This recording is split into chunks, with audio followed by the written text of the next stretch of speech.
आता मेट्रो शहरातील बातम्यांचा वेगवान आढावा घेऊयात। शास्त्रीनगर रुग्णालयात झालेल्या डॉक्टर मारहाण प्रकरणानंतर परिसरातील सुरक्षा व्यवस्था वाढवण्यात आली। याच रुग्णालयात डॉक्टर आणि नर्सला मारहाण झाल्याचं प्रकरण घडलं होतं।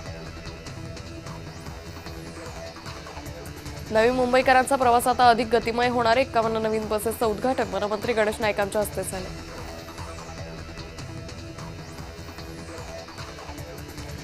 मोशी कचरा डेपो दुर्घटनेत अजून 3 जणांना बाहेर काढले। तिघांनाही पिंपरी चिंचवड येथील वायसीएम रुग्णालयात पाठवण्यात आले। मुंबईतील अंधेरी रेल्वे स्थानकावर मराठी भाषेच्या मागणीवरून वाद निर्माण झाल्याचा दावा करण्यात येतोय। एका प्रवाशानं तिकीट तपासणीकडे मराठीत संवाद साधण्याची मागणी केल्यानंतर त्याला सरकारी कामात अडथळा आणल्याचा आरोप करत अंधेरी स्थानकातील आरपीएफ कार्यालयात कोंडून ठेवल्याचा आरोप करण्यात आला।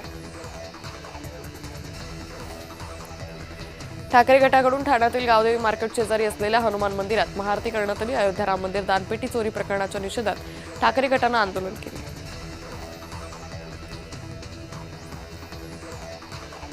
भिवंडीत कचरा डेपोवर झालेल्या अपघातात चिमुरडीचा दुर्दैवी अंत झालाय। संतप्त नागरिकांनी कचरा डेपोवरील कार्यालयाची तोडफोड केली।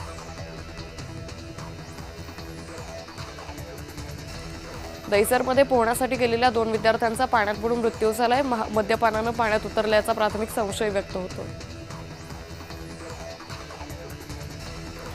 अभिनेता अरबाज शेखच्या वडिलांच्या उपचारासाठी सोलापुरातील प्रसिद्ध डॉक्टर वळसंकर हॉस्पिटलचा पुढाकार आहे। शिवसेनेचे मंगेश चोटे यांच्यासोबत चर्चा झाल्यानंतर हॉस्पिटलने उपचारासाठी पूर्ण मदत करण्याचा निर्णय घेतलाय।